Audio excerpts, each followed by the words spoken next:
नमस्कार, स्वागत है आपका एबीपी गंगा में। मैं हूं अवधेश। बुलेटिन की शुरुआत करते हैं और सबसे पहले बात करेंगे कानपुर के व्यापारी मनीष गुप्ता की गोरखपुर में हुई संदिग्ध मौत के मामले में। आज मनीष गुप्ता के परिवार ने मुख्यमंत्री योगी आदित्यनाथ से मुलाकात की और मुख्यमंत्री के इस मामले की जांच करवा दोषी पुलिस वालों को सजा दिलवाने के साथ ही अपनी मांगों को सीएम योगी के सामने रखा। मनीष गुप्ता के परिवार ने मुख्यमंत्री से मुलाकात के दौरान उनसे मामले की जांच, एक पीड़िता की पत्नी मीनाक्षी गुप्ता के लिए सरकारी नौकरी और मुआवजे की मांग की। वहीं अब इस मामले में गहन जांच शुरू हो चुकी है। आज एडीजी जोन गोरखपुर खुद उसे कृष्णा पैलेस होटल पहुंचे, जहां पर मनीष गुप्ता की संदिग्ध हालत में मौत हुई थी। लेकिन अभी तक मनीष गुप्ता की संदिग्ध मौत के आरोपी पुलिसकर्मी फरार हैं। ऐसे में सवाल उठता है कि आखिर इन पुलिसकर्मियों को फरार होने का मौका दिया ही क्यों गया। एक तरफ मनीष गुप्ता की मौत को लेकर पुलिस सवालों में है, तो वहीं सीएम योगी ने पीड़ित परिवार से मुलाकात कर आश्वासन दिया, उन्हें मदद का भरोसा दिलाया। सीएम योगी से मुलाकात में क्या बात हुई, इसको लेकर एबीपी गंगा ने मृतक की पत्नी से हर सवाल पर बात की। मुख्यमंत्री योगी आदित्यनाथ से मिलने के लिए मीनाक्षी गुप्ता बार बार कह रही थी और मीनाक्षी गुप्ता की मुलाकात मुख्यमंत्री योगी आदित्यनाथ से हो गई है। क्या बातचीत की है और किस तरीके के आश्वासन मिले हैं मीनाक्षी जी को, उनसे बात करते हैं। मीनाक्षी जी, किस तरह से आप लोगों ने अपनी बात को मुख्यमंत्री योगी आदित्यनाथ के सामने रखा? जी, मैंने मुख्यमंत्री जी के सामने अपनी बातें रखनी प्रारंभ करी और शुरुआती दौर से स्टार्ट किया कि जैसे कि पापा और हम लोग के ऊपर जो हमारा आमदनी का स्रोत था वो बंद हो गया था, तो एक सरकारी नौकरी की बहुत ज़रूरत थी जिससे मैं अपने परिवार का भरण पोषण कर पाऊँ, जो सामान्य जीवन में व्यतीत कर पाऊँ। तो मैंने पहले वो बात कही, उन्होंने उस पर तुरंत अमल करते मुझे केडीए में नौकरी देने के लिए कहा। दूसरा मेरे से अवराज को लेकर था कि उसका फ्यूचर का कैसे क्या मैं सेटअप करूँगी, तो उसके लिए मुझे कुछ धनराशि की आवश्यकता थी। तो उन्होंने कहा कि 10 लाख रुपए आप अभी ले लीजिए, आगे का प्रोसेस मैं बाद में आपको कर दूंगा, जो भी होगा देख लूँगा। 50 लाख इतना क्लियर मैंने नहीं पूछा, वो जो करेंगे मेरे अच्छे के लिए करेंगे, जब इतना करा है तो आगे भी सही करेंगे। सेकेंडली मुझे सबसे अच्छा उनका पार्ट जो लगा वो ये था कि उन्होंने अपने मन से एक मुखिया की तरह मेरे बिना कहे ये डिसीजन लिया कि कानपुर में इस केस को ट्रांसफ़र कर दिया जाएगा और एक स्पेशल टीम भी नियुक्त करी जाएगी इस केस की जांच करने के लिए, ताकि इसमें कोई भी व्यवधान ना आए और सही निर्णय निकल के आए और सच्चाई सामने आए और जो अपराधी होंगे उनको सज़ा भी मिलेगी। और निकल करके आई थी, आपने तहरीर में कहा था कि तहरीर में 6 लोग के नाम आपने दिए थे, लेकिन नेम्ड जो किए गए वो 3 ही किए गए, 3 लोगों के नाम हटा दिए गए। इस विषय पे भी कोई चर्चा हुई आप? थोड़ी सी गलती मुझसे हो गई उस टाइम, मुझे ये पॉइंट याद नहीं आया, पर मुझे पूरा आश्वासन है मैं अगर यहाँ से भी अगर उन तक ये बात पहुँचाऊँगी तो वो मेरी बात अवश्य सुनेंगे कि ये पॉइंट मैं आपसे कहना भूल गई थी। उन्होंने क्या सीबीआई की मांग भी की या कुछ चर्चा मुख्यमंत्री ने आपसे पूछा या कहा? मैंने ये अपना एक प्रस्ताव उनके आगे रखा था कि मैं सीबीआई की मांग करना चाहती हूँ, क्योंकि मुझे। और वहीं मुख्यमंत्री योगी ने कहा कि गोरखपुर में एक दुखद घटना घटी। हमने उसी दिन गोरखपुर पुलिस को कहा था कि तत्काल मुकदमा दर्ज होना चाहिए और दोषी को बख्शा नहीं जाएगा, अपराधी अपराधी ही होता है। ये वही लोग हैं जो आज घड़ियाली आंसू बहाने के बहाने आपके पास आने का प्रयास करेंगे। आज मैं देख रहा था, मेरा कार्यक्रम पहले से कानपुर में है और मुझे देखकर के आश्चर्य हो रहा था। 2 दिन पहले गोरखपुर में एक दुखद घटना घटी हुई और भाइयों बहनों, मैंने उसी दिन गोरखपुर पुलिस को कहा था कि इसमें तत्काल मुकदमा दर्ज होना चाहिए और दोषी कोई भी हो बख्शा नहीं जाएगा, अपराधी होता है। और भाइयों बहनों, और मैंने कल ही सुबह यहाँ के जिला प्रशासन को भी कहा था कि पीड़ित परिवार से मैं मिलना चाहूंगा, क्योंकि एक दुखद घटना घटित हुई और उसकी पीड़ा के साथ जुड़ना हमारा दायित्व है। इधर व्यापारी मनीष गुप्ता मौत मामले में एडीजी जोन गोरखपुर अखिल कुमार जांच के लिए होटल पहुंचे। यहां अभी भी साफ सफाई का काम चल रहा है। इस दौरान एडीजी के सामने भी एक युवक की दीवारों को साफ करता हुआ दिखाई दिया। वहीं एडीजी का कहना है कि दोषियों को बख्शा नहीं जाएगा और सख्त से सख्त सजा दी जाएगी।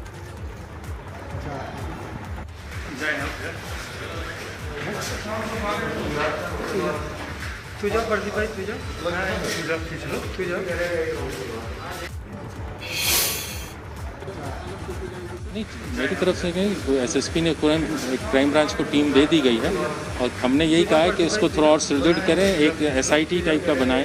एक विवेचक से नहीं होगा क्योंकि मल्टीपल जगह जाना होगा। कुछ भी वादी पक्ष कानपुर रहता है, कुछ हरियाणा के लोग आए थे, सभी लोगों को बयान लेने पड़ेंगे और इसमें त्वरित कार्रवाई करनी है। इसलिए बृहद टीम गठित करने के निर्देश दिए गए हैं एसआईटी के रूप में लोकल, जो इसमें त्वरित रूप से विवेचना करें। देखिए, विवेचना ये विवेचकों का निर्णय है कि कब तक वो साक्ष्य संकलन करें और मत पर पहुँचे। इसमें डॉक्टर्स के भी बयान लिया जाए, जो पोस्टमार्टम रिपोर्ट है कि क्या वो चोट किन परिस्थितियों में कैसे कैसे आ सकती है, और जो साक्ष्य है उनको संकलित करें। मेरी तरफ से निर्देश है कि जल्द से जल्द होना चाहिए क्योंकि आरोप पुलिस पे है। कानपुर में कारोबारी मनीष गुप्ता की मौत के मामले में भले ही पीड़ित परिवार के जख्मों पर सरकार ने मरहम लगाने की कोशिश और मामले की गहन जांच शुरू करवा दी, लेकिन इस मामले को रखकर राजनीति गरमाने लगी। आज समाजवादी पार्टी अध्यक्ष अखिलेश यादव खुद कारोबारी मनीष गुप्ता के परिवार से मिलने कानपुर पहुंच गए और परिवार को सांत्वना देने के साथ आर्थिक मदद देने की घोषणा की। तो दूसरी तरफ बसपा अध्यक्ष मायावती ने इस मामले की सीबीआई जांच की मांग की। वहीं आम आदमी पार्टी भी इस मामले में कूद गई है। प्रयागराज में मौजूद आम आदमी पार्टी के नेता मनीष सिसोदिया ने यूपी की कानून व्यवस्था पर सवाल खड़े किए। तो राजनीति शुरू हो गई है। कानपुर में पीड़ित परिवार से अखिलेश यादव मिलने पहुंचे। बसपा ने भी सीबीआई जांच की मांग उठाई है। मायावती ने ट्वीट किया और आम आदमी पार्टी ने भी कानून व्यवस्था को सवालों के घेरे में खड़ा किया।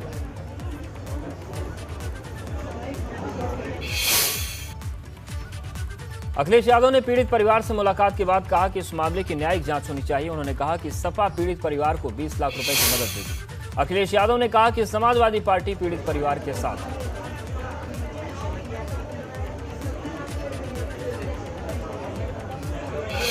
ये बुजुर्ग पिताजी, उनका क्या होगा? ये घर कैसे चलेगा? जो व्यापारी हैं, जो व्यापार वो कर रहे थे, उस व्यापार को कैसे आगे बढ़ाएंगे? इसलिए सरकार को 2 करोड़ रुपए देकर के इस परिवार की मदद करनी चाहिए। और हम लोगों ने भी तय किया है कि समाजवादी पार्टी भी अपनी तरफ से इस परिवार की 20 लाख रुपए से मदद करेगी।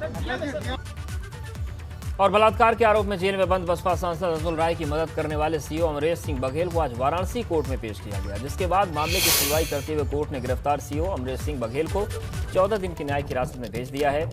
अमरेश बघेल वही पुलिस अधिकारी हैं जिसने घोसी से बसपा सांसद अतुल को रेप के मामले में क्लीन चिट दे दी थी।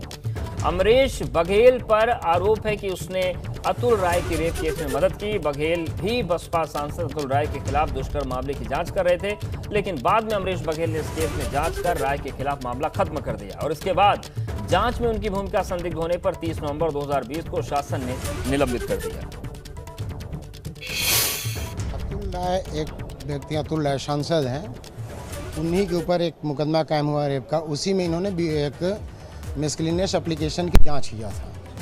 जांच में जो इन्होंने रिपोर्ट दिया था, नहीं क्लीन चिट इन्होंने नहीं दिया था, एक जांच किया था और जांच में इन्होंने रिपोर्ट प्रेषित किया था माननीय वरिष्ठ अधिकारियों को कि मेरे द्वारा ये तथ्य मेरे सामने आया, मैं आपको प्रेषित कर रहा हूँ। अपराध संख्या 731/2021 में अमरेश सिंह बघेल को गिरफ्तार करके लाया गया है। जुडिशियल मजिस्ट्रेट प्रथम के यहाँ इनकी रिमांड पेश हुई है। रिमांड में ये जेल गए हैं 13/10 तक के लिए। यूपी विधानसभा चुनाव में अब बमुश्किल 5 महीने का वक्त बचा। ऐसे में सभी सियासी पार्टियों ने अपना दम दिखाना शुरू कर दिया है, लेकिन किसकी कैसी है तैयारी और कौन किस पर भारी है, ये जानने के लिए आप देखते रहिए एबीपी गंगा पर विजय तिलक, क्योंकि यूपी उत्तराखंड में चुनाव मतलब एबीपी गंगा।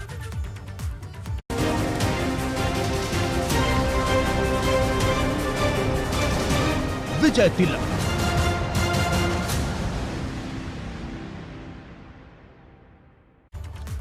पश्चिमी उत्तर प्रदेश में कांग्रेस की मुश्किलें बढ़ सकती हैं। पश्चिमी यूपी में कांग्रेस को बड़ा झटका लग सकता है। कांग्रेस के बड़े नेता छोड़ सकते हैं कांग्रेस का दामन। अखिलेश यादव कांग्रेस को बड़ा झटका दे सकते हैं, तो ये इस वक्त की बड़ी खबर। हालांकि झटकों का दौर लगातार कांग्रेस में जारी है, लेकिन पश्चिमी उत्तर प्रदेश से भी चिंताजनक खबर कांग्रेस के लिए आ रही है। और चिंताजनक खबर यह है कि पश्चिमी यूपी के जो बड़े नेता हैं वो भी झटका दे सकते हैं और समाजवादी पार्टी की साइकिल पर सवार हो सकते हैं। वहीं मुख्यमंत्री योगी आदित्यनाथ ने कानपुर को 556 करोड़ रुपए की सौगात देते हुए तमाम योजनाओं का लोकार्पण और शिलान्यास किया। इस दौरान उन्होंने विपक्ष पर निशाना साधते हुए कहा कि पिछली सरकारों में निराशा छाई रहती थी, लेकिन आज कानपुर में सभी क्षेत्रों में विकास हो रहा है। मेट्रो के अलावा बहुत सारी सुविधाएं मौजूद हैं। अब यहां पर एक साथ 5 विमान उतर सकते हैं। कानपुर मेट्रो के कार्य में तेजी के साथ चल रहा कार्य आपने देखा होगा। अब तो यहां पर मेट्रो की ट्रेन भी आ रही है और नवंबर के अंत में हम लोग यहां पर मेट्रो का संचालन भी प्रारंभ करने वाले हैं। यह कानपुर का बदलता हुआ नक्शा है जो यहां की मांग थी। ये वही कानपुर है भाइयों बहनों, जहां पर एक बार उदासीनता छा गई थी पिछली सरकारों के कर्मण्यता के कारण, बेईमानी और भ्रष्टाचार के कारण, लेकिन आज कानपुर में एक नया एयरपोर्ट बन रहा है। एक साथ 3 विमान उतर करके वहां पार्क हो सकते हैं और 500 लोग एक साथ उस सिविल टर्मिनल में आकर के कानपुर के अपने विकास की, अपनी प्रतिबद्धता को आगे बढ़ाने में अपना योगदान दे सकते हैं। एआईएमआईएम के अध्यक्ष और हैदराबाद के सांसद अजहरुद्दीन ओवैसी आज एक बार फिर बहराइच के दौरे पर थे। आज ओवैसी ने अपनी पार्टी को वोट कटवा पार्टी कहे जाने पर विरोधियों को जवाब दिया। उन्होंने कहा कि हमें वोट कटवा कहते हैं, हम पर वोट बांटने के आरोप लगाते हैं। जब हम लड़े ही नहीं तो वोट कहां से कट गया? राहुल गांधी अमेठी में कैसे हार गए? यादव परिवार के 3 लोग कैसे हार गए? सपा बसपा को तो मुसलमान ने वोट दिया, पर इनका हिंदू वोटर बीजेपी में चला गया।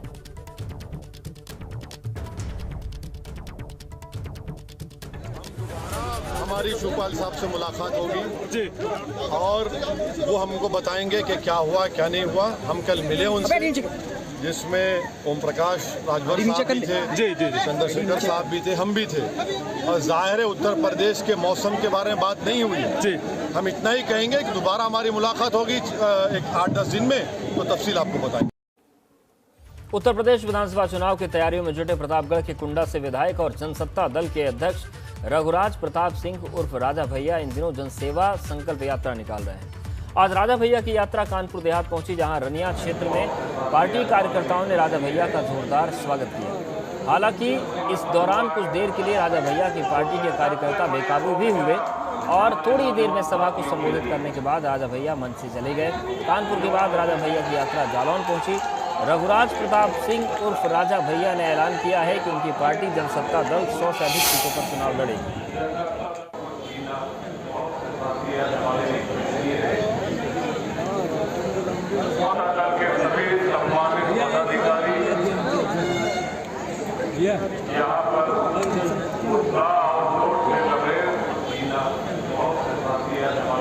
मंडलेश्वर स्वामी कैलाशानंद गिरी ने बलवीर गिरी के उत्तराधिकारी बनने की घोषणा की।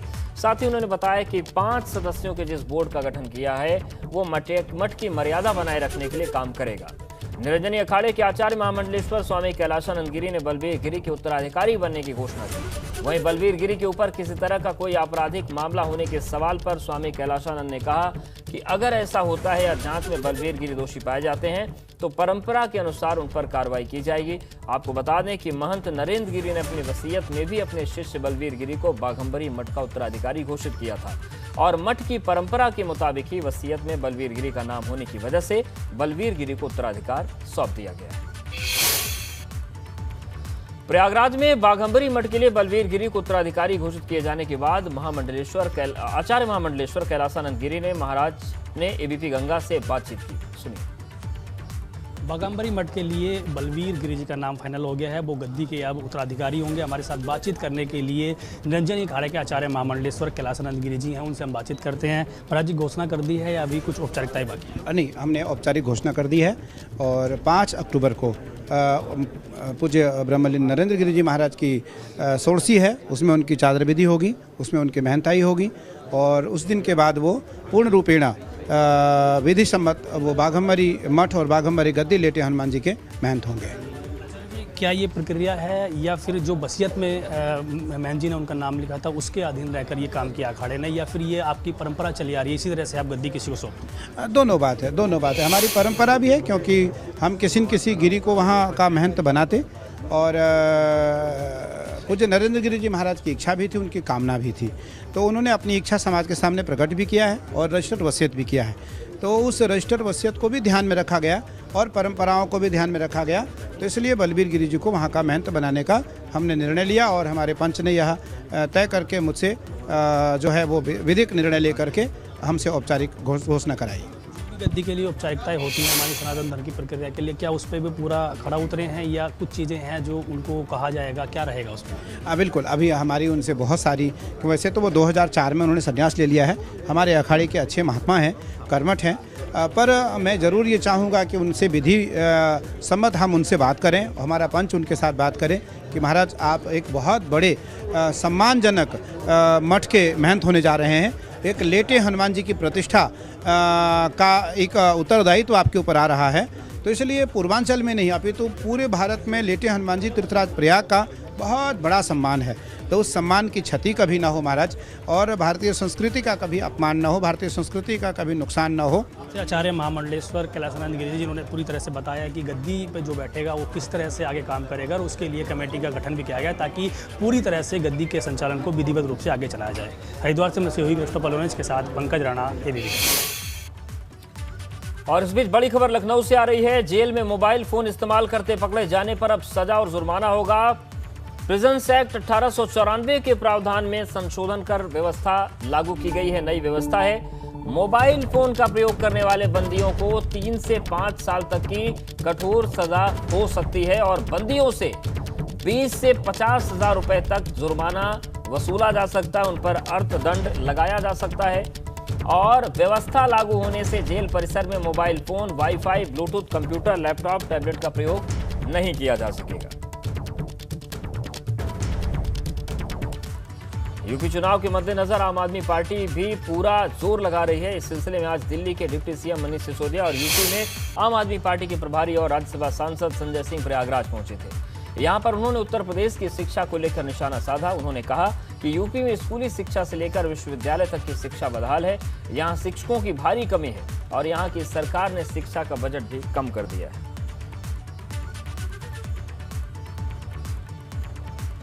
दिल्ली की शिक्षा की व्यवस्था जो 2015 तक बुरी तरह से लड़खड़ाई हुई थी, लचर थी, उसको केवल 5 साल में इतना शानदार कर दिया कि आज देश और दुनिया भर के लोग रिसर्च करने आ रहे हैं, अपने बच्चों को पढ़ा रहे हैं। तो उत्तर प्रदेश में मैं उत्तर प्रदेश के लोगों से आज यहाँ अपील करने आया हूँ कि उत्तर प्रदेश में भी अपने वोट की ताकत शिक्षा को दीजिए, शिक्षा की राजनीति को वोट करिए और आपको अपने बच्चों की शानदार शिक्षा मिलेगी। आम आदमी पार्टी की गारंटी है।